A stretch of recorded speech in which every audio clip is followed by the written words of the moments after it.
Hello and welcome to another episode of Poetry Squared. I'm Simon J and this is the lovely Aurelie Freoua. Perfect. Aurelie Freoua. Oh, voilà. Nice to meet you. Thank you for inviting me. Not at all, lovely to have you. So, we're going to talk quite a bit about art, really, aren't we, Aurelie? Yeah, definitely. As that is your, well, would you say that's your primary mode of creation? Yeah, making art, painting is definitely my first medium, my first art form. Actually, I feel like this is the most spontaneous way for me to express creatively. So I really, really like sometime, being like just taking the material in my hands and expressing whatever is in my mind in this moment. So I'm only an abstract painter, but I can also paint. I like painting also people and in different contexts, music. Yes. Yeah. Well, we're going to focus on you as a really as an immersive artist. I'd say the way you're a founder of Renaissance performances, right? Yeah, resonance. Resonance. It's similar. It's my Yorkshire accent, butchering it. Good. I created this actually multidisciplinary performances in 2017 in a collaboration with a jazz club called the Vortex. And it's an amazing journey. It's been great. We don't do shows very often, like once a year and sometimes less, because it's a lot of organization. It's always like a big buzz. But it's really exciting always when we do it. It's ripples, like a lot of it resonates inside us for a while after. Sure. But so for somebody who's never seen these, I've seen the pictures and one of your videos. Yeah. Never seen it in person. I'd love to see it in person. But how would you describe it to somebody who's never seen it before, doesn't know what it is? Yeah. So it is an immersive performance experience where a lot of art forms are merging.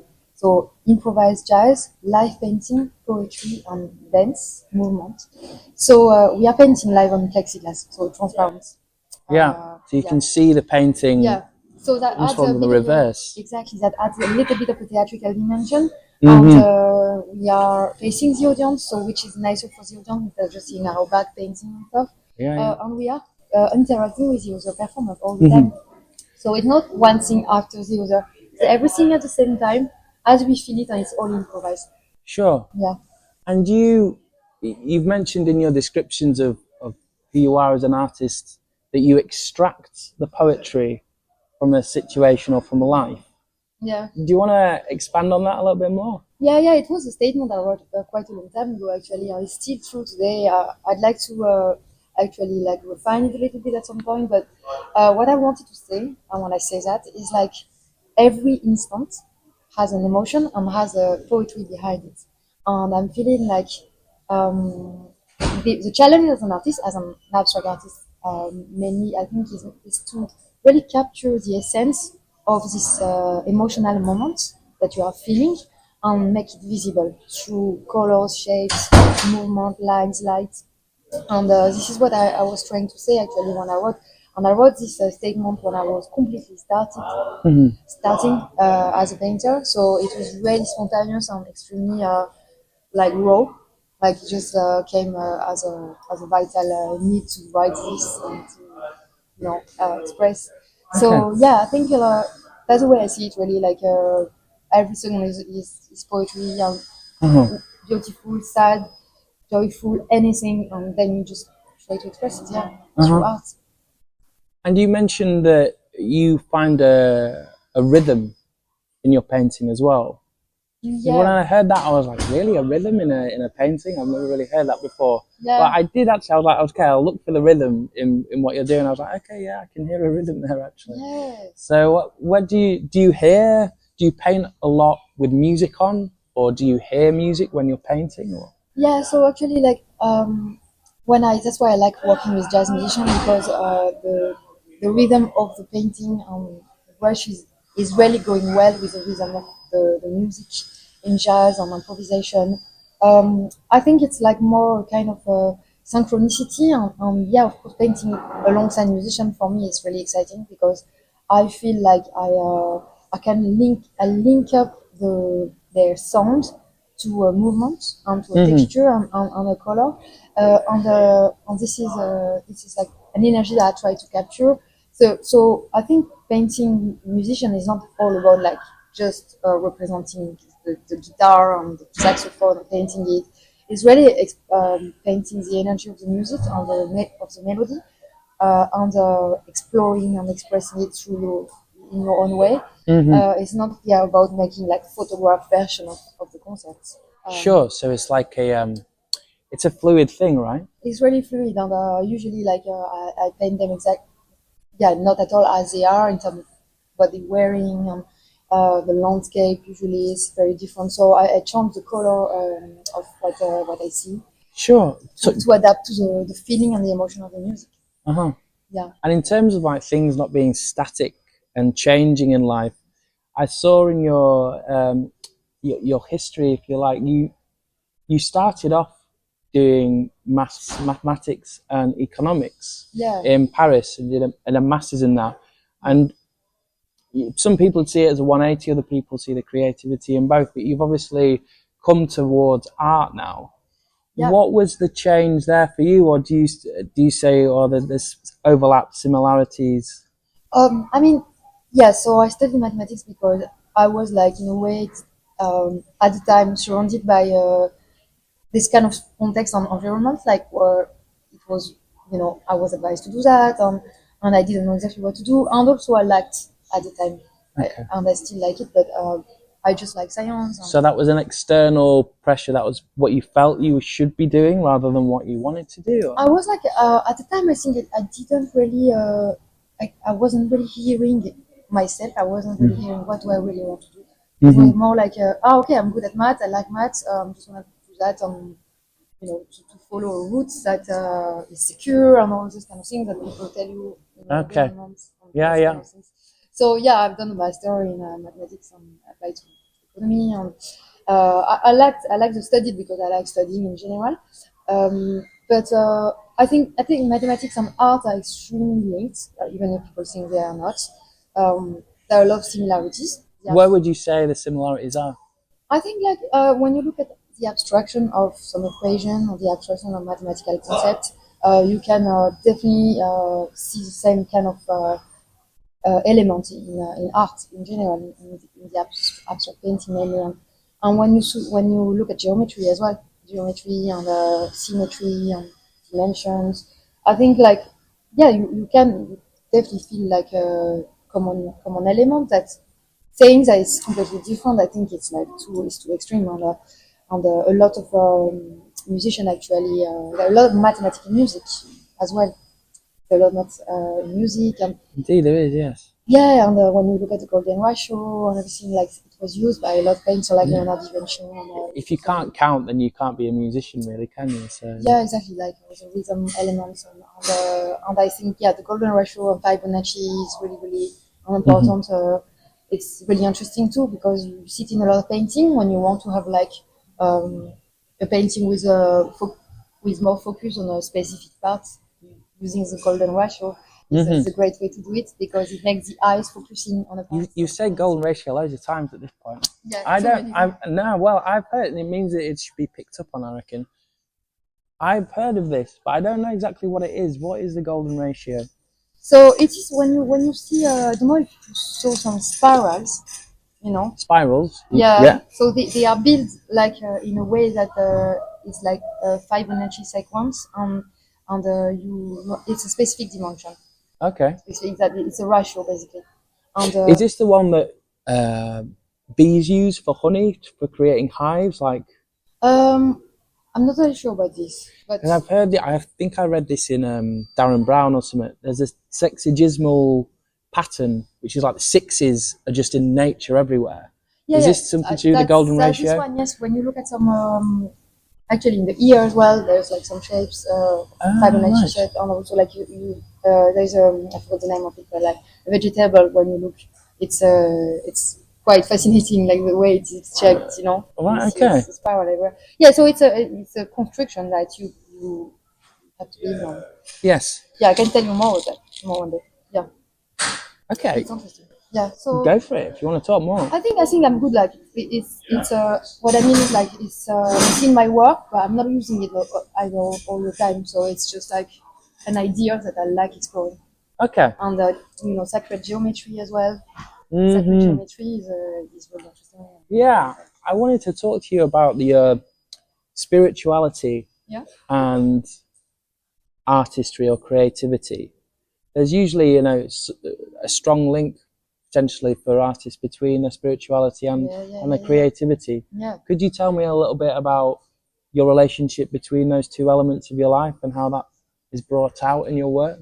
Yeah. I mean, spirituality is it's a way of being. I think it's a way of being, and I think like being spiritual in general. I mean, for me, is connecting to the idea of like you connect actually to nature. You connect to the element surrounding you and the kind of things that awake your soul. And so, for example, you just like I mean, of course, there is spirituality in religion, and I'm interested in it as well. But it's not my focus. I mean, I kind of like I like Kabbalah and I like Kabbalistic ideas. I think it's really interesting. Tree of life, different elements, different ideas that are Hmm. the Sephiroth. It's Yeah, quite I noticed it's you've got the Tree of Life necklace, yeah, right? actually, yeah. I think it's amazing because it tells you more about what is invisible and what's behind the screen, and the energy that maybe you can't really perceive. So you learn by reading about that. I Hmm. think everyone do it their own way. There is a spirituality in Buddhism. There is a spirituality in a lot of mythology. Hmm. I think yeah, for me, I find it there, but also like I find it in a day to everyday connection to. I like going in nature and trying to understand like what is really going on in the universe, what is really going on in the, the beauty of the world Hmm. and all these mysteries that you can't really understand when you look in the stars and when you look in the sky and you see all this amazing stars. You don't really like, and this is where I find spirituality. I think it's more observing where we are in and trying to understand where we are coming from and what is our mission here in the world. Sure. And for what you say, yeah, our purpose, as you're saying, and what I think that's the biggest part of spirituality, actually the being is like why are we Yeah, here? What specific reason really are we here for? yeah, You talk about extracting the poetry, but also the invisible. yeah, You work with the ethereal, yeah, and for me, what you're saying there, that's going into that and seeing the colours yeah, that aren't there with the visible eye, well, not usually. Do you yeah. see the colours of people's aura, right? Aurelie, do In you see? general, yeah. Yeah, do you see that? I can see colors in people, definitely. I Uh can feel huh. the energy and I can understand like in which type of journey they are. And if they are in a type of spiritual journey where they are trying to um, explore, more about themselves and improve and trying to like be in a kind of self-development journey where they are actually Oh. like trying to to find their own voice. Or some people can be in a more very materialistic journey and like more concrete where it's day-to-day life and where they Mm-hmm. don't really like reflect so much because either they don't need it and it's completely understandable, or they don't find it necessary for their own mission in Mm-hmm. this life. And I think it's also linked to previous past experience in childhood and how you grew up and how people were, I mean, helping you to find answer to a few questions that you really wondering about. Some people, Okay. yeah, Right. Right. yeah, exactly. Okay. But seeing Yeah. the color in people, yeah, I mean, like, I thought because seeing mm, your art, it's very colourful, and obviously what you do with the live stuff, it's like you're yeah, painting the colours that aren't seen with the naked eye. yeah. What colour would you say this interview is at the moment? At the moment, I see it. I see it actually like a little yellow, a little bit Okay. blue as well. So Okay. there is the blue is more kind of when we go in depth into some subject, Hmm. and the yellow is more like a little bit of lightness because all the concepts we explore are quite deep and powerful, and we could speak about them for like really hours and hours, and Yeah. trying to find the essence and the important element of them. Hmm. Yeah, Which means there's a bit of green in there, right? yeah, Bit of it could be oh, green. that's I my think it's a mix of some color. nice. Yeah, That's my year 5 art coming out there. a bit of orange. Okay, Yeah, nice. Nice, nice. There's got to be a bit of orange yeah, in. I'm glad to go. Yeah. Okay. I'm just going to make sure that we're not like missing anything at the Yeah, moment. I could also speak about my poetry a little bit if you want. Yeah, of course. Please do. I mean, yeah, it's I like writing poetry. It's I've been always trying, and not always, but I started more like maybe 10, 11 years ago. Someone were helping me to develop my writing and to get the confidence into it. That's how it all started. And I mean, I kind of like expressing with words, but I sometimes if I'm not in the mood for painting or something, I feel like words can have a lot of depth and Mhm. can be really, really sharp on expressing a lot of emotions. So And can I ask for a yeah, minute, do you write in English or French or a both? bit of both. Bit of Yes, both, yeah. it's not the same feeling when I write in French and in English. Writing in English is very, in a way, sometimes I find it easier to write in English. It's just coming like naturally, the words, and it's a flowy language. So Uh-huh. yeah, and I've been here for a long time now, so for me it's quite natural. But when I write in French, it's a little bit more, become more literature, it become more like, okay, I have to pick up the words because there's so much diversity in words in French, and it's a beautiful language, and I'm trying to polish things a little bit another way. Okay. So you're thinking a bit more in French, Yeah, would you because say? it's my own language, so in a way I'm more exigent and I become a little bit like harder with myself. I say, okay, I need to do more rhymes. I need to Okay. find so I become like yeah, So overthink a bit. maybe your English is a bit more truer, would you say, to your It's heart? more spontaneous. Yeah. In English, it's more spontaneous, and I won't say that I'm struggling more to write in English because now I feel like most of my friends and my surrounding are people I speak in English with, so it's now I have all this conversation in English mostly like Yeah. more than in French Yeah. when I speak about art and stuff. So Sure. yeah, and I've done a show with my poetry. You've never done a show. Yeah, I've done a show. Oh, you've done a show, beg your pardon. Yeah, Yes, you've done a yes, yeah. which you're looking to make restart. You said. Yeah, a little bit. I mean, it's a bit it's a challenge, but it's a project that is important for me because it's making poetry come to life on stage. And So what does that mean? so Break that down to basically, us. yeah, the whole show is poetry, and instead of actors have lines, or instead of them the lines being normal text, it's all Mm-hmm. poetry that I wrote, and there is live art as well. There is live painting that is linked to the process, that is linked to the story of the play. There is also like some movement, Mm-hmm. dance, and the music is there. Music so far has been recorded that it was coming from the sound system, but maybe at some point I'd like it to be more like live. So Yeah, that's a theatre it's piece. a theater piece, this one. Mm-hmm. So it's And more what like was the scripted. inspiration for that?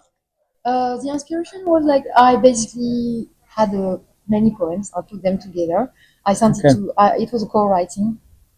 I sent it to a director at the time, and he helped me to write it. Not really write. He basically like he has put some actions in between the poems, Mm-hmm. and these actions created the whole story of the play. We played with mask, and it was a story of an artist on stage with the subconscious of the artist on stage as well, exploring the inner journey, basically.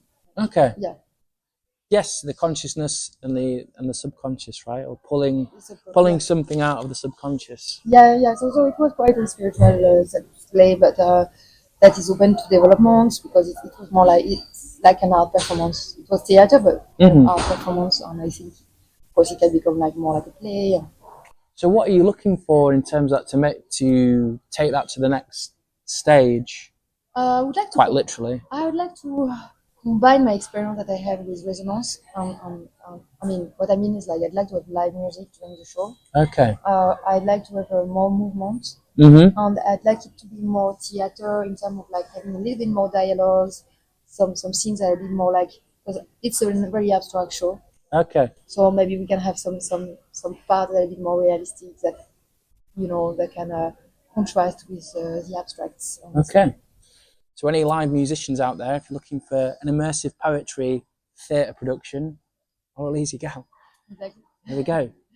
Yeah. I wanted to. This is a bit more controversial. This Yeah. part of the interview, but I caught this bit on your Instagram, which is very brave of you, to be honest, in a lot Yeah. of ways, I think, Yeah. Yeah. and certainly not the most popularly held view around. And that's Yeah. around you. Well, do you want to talk? Well, you know what I'm talking about. About the Yeah. this was when Gaza, Israel, the conflict was starting once again, right? Yeah, so I guess it's a picture you saw when I was Hang on. with the desert. Yeah. Yeah.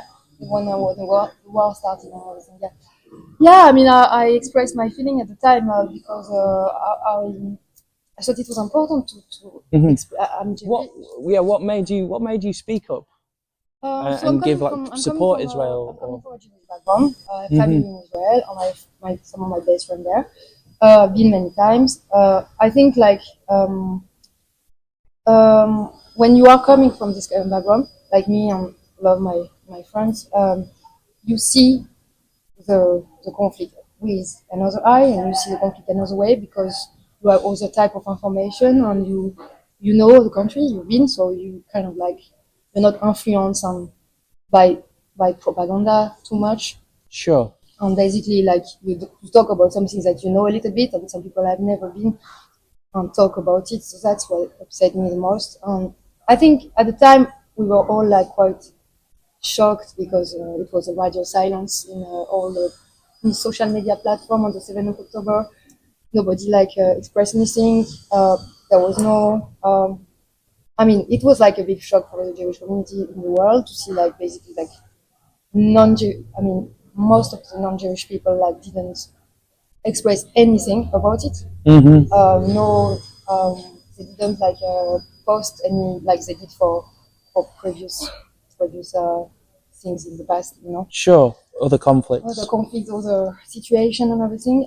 So I posted it and expressed a bit my thoughts. I think I was really fiery at the time about this subject. I think because the only thing we saw on social media was like people justifying the 7th of October and saying that all this the bullshit kind of things that people say. And yeah, it was kind of a shock because it was a new thing. It was a new thing for us to visualize what people were actually saying to justify a massacre and you know and Mm-hmm. we're ready to say it. So yeah, so I expressed this and I'm feeling like no, I'm not posting anything about it because basically I find it quite dangerous to be honest to express myself on this subject because like uh, there are a lot of sense counseling and there are a lot of so you can't say you're for Israel because otherwise you'll be like whatever people.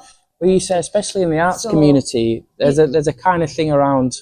yeah, It's more like it's political in some ways, isn't it? yeah, in the art community, what is really shocking me is like basically I've been to some poetry events, and at the end of the event, you see like all the slogan like "Free Palestine" kind of stuff. You see all these Palestinian flag. Mm-hmm. I mean, all these people there, like they don't know anything about the subjects. They just like repeat the propaganda of a terrorist organization.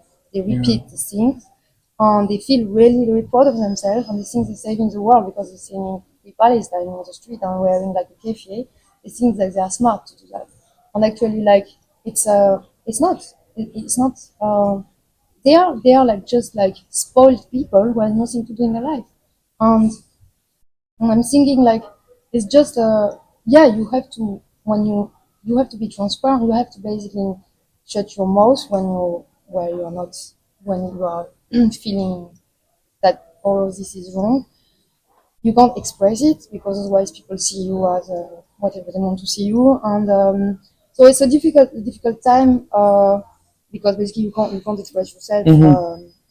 About it unless you're part of the crowd and you think exactly what people think. I think that what upset me is the ignorance of people people don't know the subject. They just read things, repeat. They don't do their research. They don't know history. The mainstream media, there are a lot of issues as well because basically there's a lot of they're taking information from basically the propaganda of the terrorist organization, and people forget that Israelis fighting them mainly. I don't know. You I just sound like think you're very. I'm just like You're very. There's a lot of like. there are a lot of things. There's a lot of things. What's coming through to me at the moment is you're proud of your heritage, right? Yeah, I am. Your Yes. Jewish heritage. Yeah, I am. Are your parents, were they born in France or how? I am. Yes, my parents were born in Tunisia. Tunisia. Yeah, Okay. they were. Yeah, they came from there. My grandparents, like for many generations. Right. Yeah. Okay. So it's called the Sephardic Jews, and we were. So after having to leave Spain a long time ago, Ah, yes. some went to different countries, and Okay. yeah, Wow. so my family went to North Africa. And then they came to France because of some issues there was with anti-Semitism at the time. They had to leave and come to France. Some people were in another direction. So yes, a lot of lies at the moment, trying to erase Jewish history and trying to lie about it. And there are a lot of anti-Semitism, and a lot of people are getting killed because of the Free Palestine kind of pride. Yeah, so I have a lot of things to say about it, but basically, like I just a little bit concerned that it can affect my Sure. artistic journey as well. But We could do a whole podcast around that. yeah, No time. yeah, of course. But it's interesting for you to ask me and to be open about the subject. And I think people have a lot of things to learn, but they're just blind and they just don't want to listen to some aspect of the Sure. Yeah. Well, I do my best to stay away because, as Yeah. you say, I don't have a right to have an opinion on it really, from my point of view, and it's a Yeah. very complicated Yeah. situation, right? Yeah, it is. But important to talk about. So thank you for being open to talking about it Yeah, again. no, thank you for asking me. Really, it's rare for people to ask me this. Well, there we go. It's Yeah. Poetry Square. This is what we do, you know. Yeah, exactly. Okay, I want to bring it a little closer to home, or home now for us at the moment, and that's London. And what made you decide to move to London? You know, Paris, you were obviously in Paris for a long time, and that's got its own cultural, artistic vibe going on. Why London instead? Yeah, actually, what happened was I left London in 2000. I came into London in 2011. I was like, I came for a job here. Okay. So I was sent after I did my first degree. So after I did my first degree, I went to New York. I lived for 1 year there. Okay. It was really, really cool. It's an amazing city. I mean, it's a very intense city. Yeah. Yeah. I've never been. Yeah, no, I think you may like it. It's you have to be ready for it because it's just there are a lot. Sure. And when I was there, yeah, so I had to go back to Paris after it. Then I said, yeah, I had the opportunity to find a job here in London, and so I came. And I didn't last too long in that job, in this kind of job, because I didn't like it. I wanted to leave. I said it's not for me, and I basically realized working in a professional environment, like like finance or in a business, and all that was not for me, for my type of personality. And but basically, I struggle a lot to be able to stay in London because it's hard to survive here. So I managed to find like a few jobs here and there. I managed to stay and start my artistic journey here. So I did a degree in art, Yes. Commonwealth, and it was really interesting, and I learned a lot there. And I felt like it was the right thing to. I mean, it was a good thing to do to study art. And You think it benefited your practice, right? yeah, I mean, it's good. Just give you an overview of what what it means to learn to study art. I mean, they mainly focus on the conceptual aspect of your ideas. They help you to achieve, to write the essay and to achieve your ideas with like various writing and dissertation. They meet you regularly to be able to help you to structure your thoughts. And at the time, I was working between in the idea of chaos and order in art, and how Okay. to juxtapose them. And so I created like spiral painting and a lot of abstract thing. But it was a long time ago. It was quite. Yeah, time flies. Sure. Yeah. So I did that, and then I still have in mind to maybe to another, like, I don't know, maybe a PhD in art. I was thinking like maybe like a yeah, so PhD in art and science, Okay. This is music back to and you really love performance. to study. So Yeah, you always want to I'm study, always right? like, I mean, in a way, like I like, I'm attracted by it, but also like the idea of it's just studying is a way as well as a way of being, because you're always, when you're an artist, you're always studying some more because you're reading about other artists. You, It's a form of expansion, I find, like, yeah, you or do. like pulling out what is unconscious to you, it becomes conscious, right? Yeah, I think like it's a self-studying in a way. Like yeah, you need to learn so much about what you want to talk about and express. So to make your own research, Hmm. and you can do your own research without being in a formal institution. Yes, of course. Yeah, So in terms of your practice, you just mentioned maybe doing a PhD in art. Can you see your actual the way you paint or the models that you use for paint or the style? Like you've got a very definite style with the bright colors yeah, and that kind of like yeah, ethereal abstract version. Can you see yourself like changing that at any point soon? yeah. I mean, I don't like the idea of being jailed in my own style, Hmm. and to be imprisoned and not being able to get out of it. So I am actually like sometimes struggling to escape my own style, but I think every artist is the same for everyone. Yeah, I get that with rhyme. I've rhymed so much. I'm like, really? Do Yeah, I have to do this again? yeah, Of course I don't. But yeah, yeah, you yeah, can become a prisoner to your own style. It's a very good way exactly. of putting it. So I'm trying to break it Hmm. sometime. So the best way for me What's your way out? my way to do it, I haven't found the way to do it for poetry yet because I think I haven't done enough poem. But um, for painting, I think it's like just trying different material you never tried before. So I don't know, like cyanotype, for example, it's a kind of liquid thing that you mix, and then it's a photographic process. So Okay. when you use it, you use the light, the natural light. You Hmm. can photograph elements. It's really interesting. So you can play with a new texture, new ideas, new texture. Sculpture is always something I try and I explore. I'm never happy with the sculpture I do, but it's something Okay. like So thinking of a complete change. yeah, I mean, I'm trying to find my voice and my style in 3D. But when I say 3D, it's not like 3D printing or something. It's really like creating a three-dimensional um, form of my painting. Hmm. Like when you see some sculpture by Miro, Miro the artist. So he made all this kind of like a figure, like alien figure, like Okay. he used like metal. So we recognize his color palette, Hmm. but it's not a painting. So this is like yeah, haven't yet found that voice yet, but it will come. I'm exploring it. And, You're listening to it a little yeah, bit, right? yeah, it is Okay. there.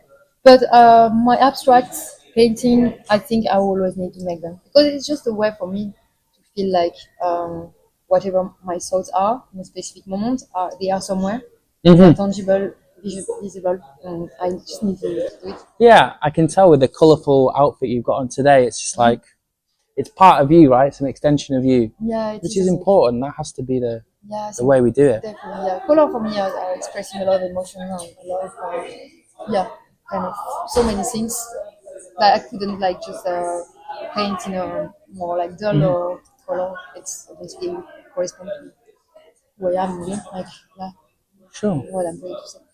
So we're gonna obviously put the links on for everybody to see your work and your website. Nice. Yes.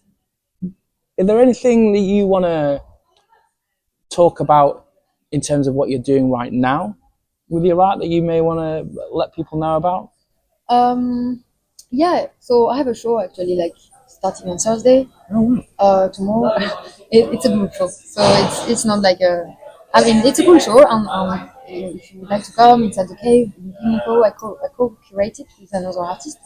The How idea long is that on for? it's until Sunday.